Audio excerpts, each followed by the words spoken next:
Woo, what up, gang? What up, squad? It's your boy, Are You Theorious, the realest, the coolest, your chillest, young king. Only to pop as we speak, man. We back for another lit banger, bro.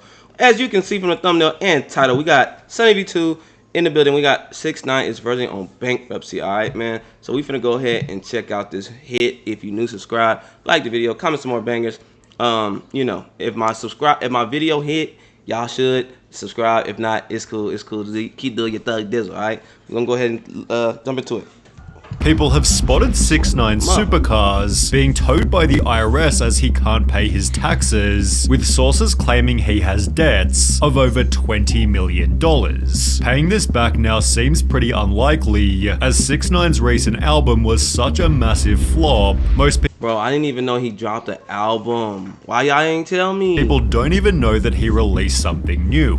Compare this to 2017, when 6ix9ine was undefeated. Everything he released became an instant hit, and no one can deny it. His unique style of music was pulling hundreds of millions of views, leading to a self-reported massive record deal, with 6ix9ine stating, "Right now I'm signing my life away to Illuminati for $7.5 million. Life is awesome." Only 4 months later, he'd land a headphone deal worth $4.9 million and was paid a six-figure sum just to feature Fashion Nova in one of his music videos. Well before this, 6ix9ine was already bragging, "I made $1 million this year and I bought a fake Rolex with it." Then only a year later, he was donating the same amount. Since the last time I've been here, I donated close to $1 million just to community. Not to no foundations, just going on the street and giving out money. He'd post multiple videos showing massive stacks of cash. Does money dictate everything you do? Fuck yes. Protecting his $500,000 That's crazy. You can't be around niggas like that. jewelry pieces by dropping a further $100,000 on personal security for a 10-day LA trip. Here he'd sign yet another multi-million-dollar publishing deal, showing that the money was coming from his music. 6ix9ine's first album, Dummy Boy, sold over 1 million units, meaning it likely made over $10 million. However, he'd foolishly used the entire album to rap about committing crimes. For example, on Cuda, he'd proudly proclaim, "All my people really gangbang, talk that damn slang. Rap about it, do the same thing, let your nuts hang. We post up, we don't do the race, you gon' die today." Similarly, on Billy, he'd add, "Get the F up out my effing face before I murder you. Whole squad full of killers, I'm a killer too. Send shots. Self-incriminating like a motherfucker. Everybody get popped." Sending shots. Everything I was rapping about was really happening. Which certainly didn't help Tekashi's next chapter. 6ix9ine, rapper faces prison and sex offender registry. The article explained that 6ix9ine originally pleaded guilty in October 2015 to using a child in a sexual performance when he was 18. In a video posted online, a 13-year-old girl was seen engaging in oral intercourse while Tekashi stood behind her. The hip-hop star has since been arrested twice for allegedly choking a 16-year-old in a shopping center in Houston earlier this year. In May, he was also arrested for driving without a license, assaulting a police officer, and obstructing governmental administration. 6ix9ine wasn't given leniency as he was using social media to promote a culture of violence and glorify gang activity, but while he did pay his bond of $155,000, the problems didn't end there. After finally closing the book on his 2015 child sex case, 6ix9ine and his associates went to Felipe Chow to celebrate the legal win with a lavish dinner. Things got ugly when the crew was denied entry into the restaurant as a brawl took place and gunshots rang off. A pair of 6ix9ine's entourage members and his manager are arrested for their involvement. One of the security guards working at the restaurant is reportedly hit over the head with a chair, thrown some robberies plus multiple shooting incidents, and 6ix9ine was facing a minimum of 47 years in prison. I got federal agents sitting in front of my house. 1, 2, 3, 4, 5, 6 cars. One thing I fear in life. No, 2 things. I fear God and I fear the FBI. Only 2 things I'm scared in life. Damn, this is when he was trying to get his image right, so he wouldn't go to jail, but it was already too late, bro. You already dug your hole. They testify against 12 co-defendants. I don't give a fuck if I'm held accountable for what I did. Yes, I snitched, and I did it proudly. Which reduced his sentence to just 2 years, although it also completely destroyed erode his credibility. 6ix9ine snitching became a whole meme format, with people joking, 6ix9ine, I ain't no snitch. Judge, 47 years. 6ix9ine, ever noticed Dwayne Johnson looks like The Rock? Implying he'd say anything to get a lighter sentence. He was therefore also memed as a Karen, whilst others joked, imagine spending 7 years in college to become a lawyer, and your client shows up to court like this. The legal process also cost 6ix9ine a fortune. How much money have you spent on legal fees this year? Too much, right? Yeah, like $500,000. That's what I'm saying. But being sent off to prison only made him more popular. He signed a $10 million record deal whilst behind bars, and after being released only 6 months later, 6ix9ine claimed on Instagram, I got out of jail $20 million richer. First day home, you see the vibe. How? King New York's home, man. I'm on house arrest, so come on, let's go. This was supported by a range of extravagant purchases, with TMZ reporting he'd bought a fleet of luxury vehicles that includes an Aventador McLaren Rolls-Royce, Mercedes-Benz G-Wagon, and a Range Rover. All 4 cars, Lamborghini Aventador, Wraith, McLaren, G-Wagon, all mine, all bought up. Takashi's getting iced out too. We're told he splurged on 4 timepieces, including a Richard Mille watch, and dropped another $300,000 on a chain shaped like a shark. This is $500,000, $500,000. Look at the diamonds in them teeth. And nobody got this watch. If you don't got this watch right here, you a little boy to me. I'll kiss you on your forehead. You a little boy. Sit down. King's home. It's over. He'd then purchased this insane piece of jewelry, bragging on Instagram $1 million on a chain. Best chain in the game. My chain costs more than your whole chain piece. My question is why was he doing this? Like, other than flexing, I guess. Like, I feel like he had a reason on doing it. Piece and watch. LeMayo, you know who run the city.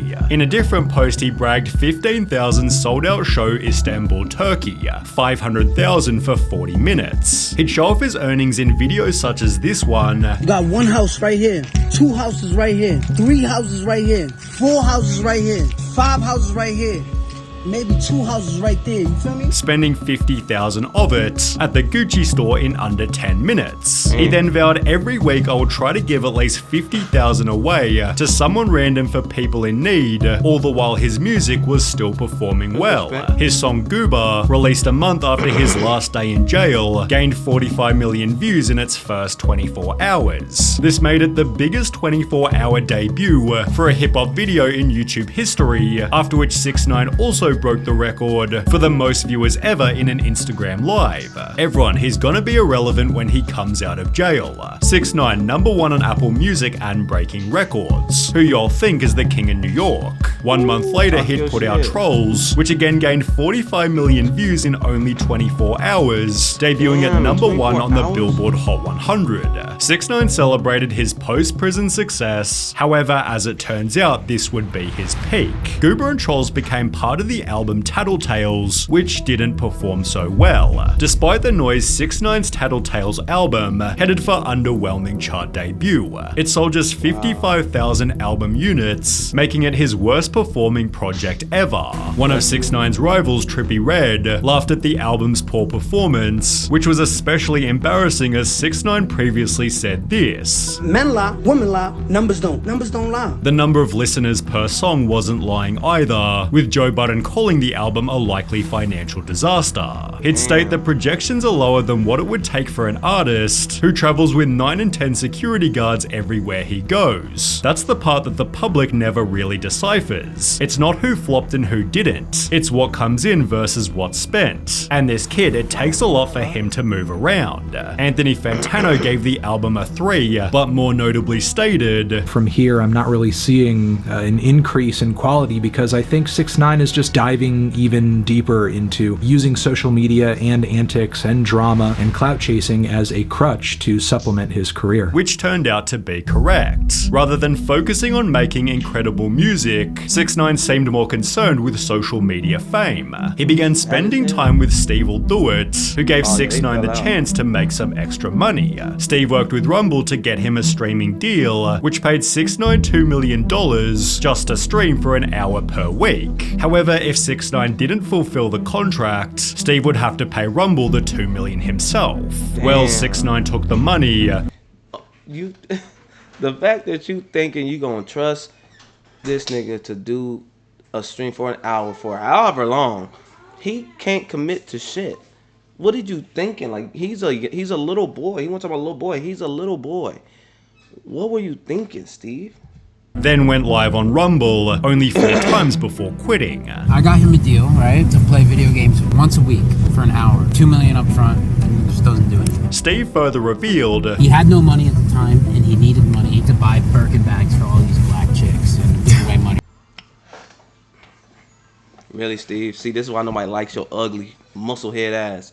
Talking about black chicks. Bitch, why does it matter who he bought it for? Muscle-head.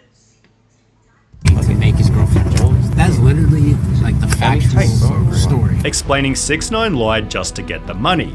He told the company, I need $2 million up front so I can buy a content house. The guy's an idiot. Essentially, having been scammed out of $2 million, Steve exposed 6ix9ine further, showing he hadn't been supporting his daughter. I said, how much money has he given to his daughter for 5 years? He said $20,000, right? That's $4,000 a year. $4,000 a year, right? I've seen him get paid like over $10 million in 1 year. Steve then disclosed on a podcast that in addition to the $2 million he was owed, 6ix9ine also owed $10 million to the IRS, $9.8 million to a stripper he hit with a bottle, 600. This nigga out here beating up bitches with bottles? That is crazy. That is crazy. Bro, he deserves all the negativity he gets, bro. That dude be tweaking. Beating up a woman with a bottle.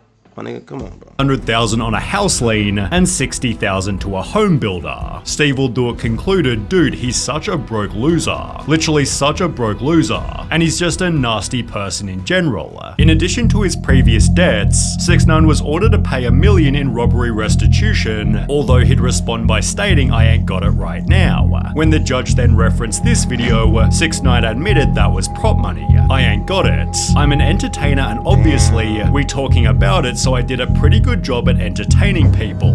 You know how you have a degree in law? I have a degree in entertainment. But it seems the lawyers representing him weren't getting paid either, especially after his ex-girlfriend also sued him for $1 million, claiming 6ix9ine posted revenge porn of her online and physically and emotionally abused her. However, 6ix9ine couldn't even afford his credit card bill, let alone his taxes, leading the IRS to show up at his house and seize some of his cars. Clearly in financial strife, 6ix9ine made another album, although if you don't remember any hype around it, it's because there simply wasn't any. Whilst his 2 previous projects had some commercial success, Leyenda Viva didn't chart in any country. On Rate My Music, it scored lower than 1 out of 5 stars, and with only a couple million listens per song, it's no surprise people have called it one of the most boring albums I've ever listened to. 6 months later, he put out Blackballed, which seems to have performed even worse, excluding one hit single with Kodak Black. I think we did react to that one.